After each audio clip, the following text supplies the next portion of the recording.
Bonjour à vous tous qui êtes connectés dans notre site chrétien www.rema.com et je vous souhaite la bienvenue dans notre émission chrétienne Top 10. Et nous allons parler de 10 femmes les plus puissantes et plus influentes de la Bible. Nous allons nous appuyer sur leur foi et leur courage. Est-ce que vous êtes avec moi? Serrez vos ceintures parce que nous allons maintenant décoller.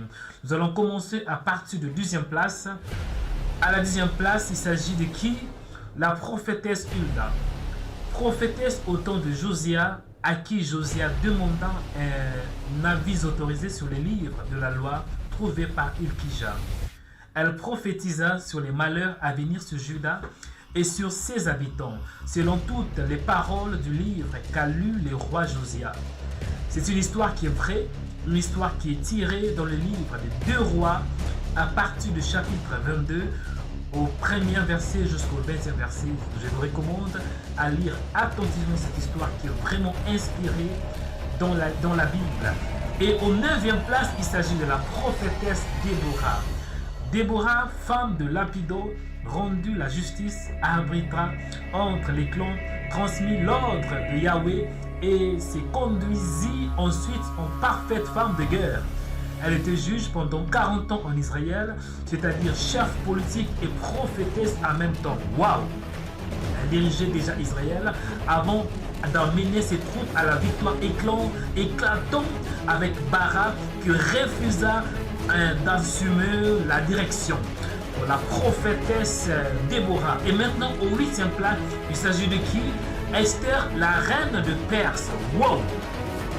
Esther, la reine de Perse, héroïne du livre d'Esther, fille d'Abicaïl, cousine et fille adoptive de Mardoché de la tribu de Benjamin, faite reine par les rois Assuérus pour remplacer la reine Vachi. L'histoire est tirée dans le livre d'Esther, chapitre 2, 1 à 23. Une histoire qui est vraie.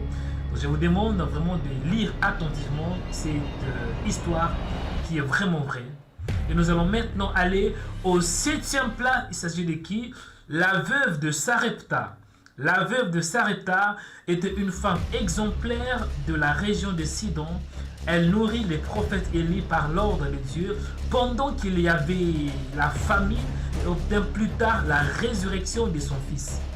De façon similaire, la femme riche de Sunem fournit à Élisée le guide et le couvert et obtint aussi que son fils revint à la vie. Une histoire vraie qui est tirée de 1 roi du 7, 8 à 24. Je vous demande de lire attentivement cette histoire. Je crois que vous serez bénis et vous serez inspirés dans la parole de Dieu. Et maintenant, nous allons aller au 6e place. Au 6e place, il s'agit de qui? Il s'agit de Ruth la Moabite. Ruth la Moabite, une femme moabite du temps de juge qui avait épousé l'Israélite Machlon venu en Moab.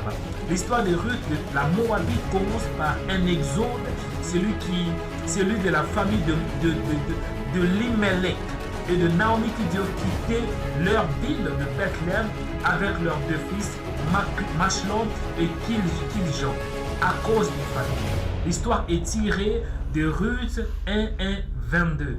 Je vous demande de lire attentivement cette histoire.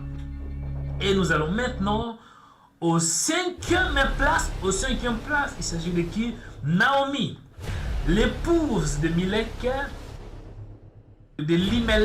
mère de Machlon et Kiljon, belle-mère de Ruth et Oprah. Naomi qui est en hébreu qui signifie gracieuse. Femme israélite dont la Bible rencontre l'histoire du livre de Ruth au temps de juge. Naomi habitait à Bethléem de Juda avec son époux Elimelech et ses 2 fils.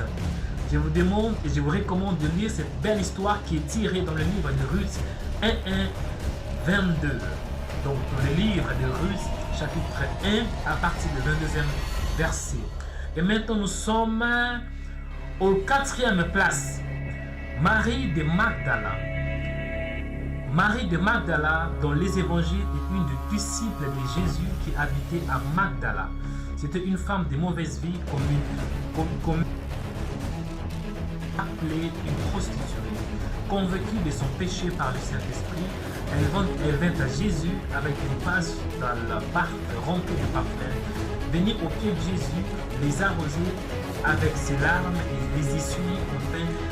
Ces cheveux constituent une vraie preuve d'humilité, de repentance et de foi. Cette histoire est tirée dans le livre de l'Évangile selon Luc 8:2. Et nous allons maintenant voir, ça c'était au 4e place, au 3e place, Anne, la mère du prophète Samuel. Le livre de Samuel explique comment Israël s'est vu donner son premier roi. L'histoire commence avec Anne, femme d'Elkana que Dieu avait rendue stérile. Elle voulait désespérément un fils. Élie, le souverain sacrificateur de l'époque, l'accusa de l'ivresse, mais elle exprima son désir ardent en face de Pénina, sa rivale qui mortifiait son âme.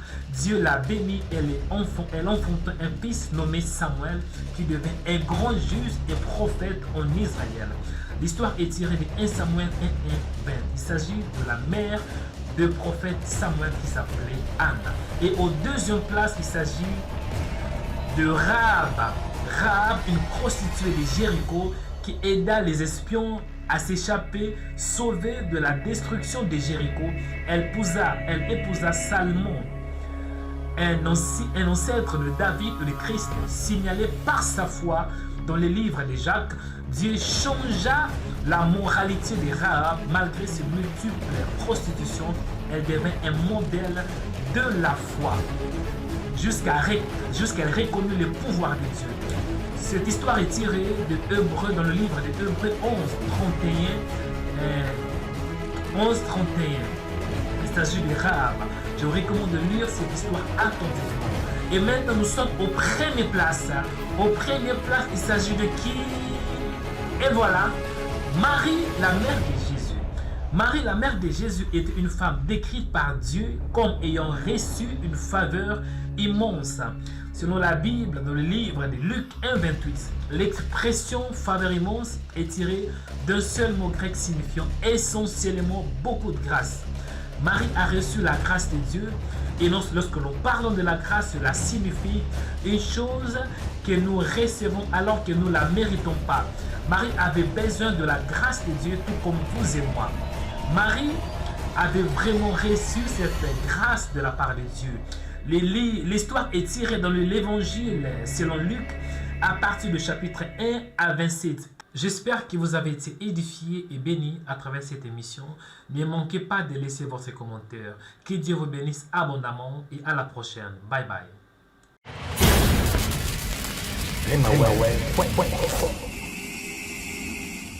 Suivez des émissions qui vont vous édifier, qui vont vous bénir. Et il y a aussi de puissantes prédications. Bien-aimés, vous serez richement bénis. Il y a des événements qui se passent en Scandinavie. Chaque semaine, bien-aimés, il y a des publications que nous allons publier à travers des émissions, des actualités qui se passent dans tous les 4 coins du monde. Abonnez-vous sur notre compte YouTube aujourd'hui, Rema Web. Connectez-vous sur YouTube et puis cherchez Rema Web. Bien aimé, il y aura les logos de Rema qui vont apparaître. Et puis à la suite, cliquez sur s'abonner pour avoir accès à plusieurs vidéos puissantes, à plusieurs vidéos qui vont vous édifier. Abonnez-vous aujourd'hui sur notre compte YouTube Rema Web. Rema Web.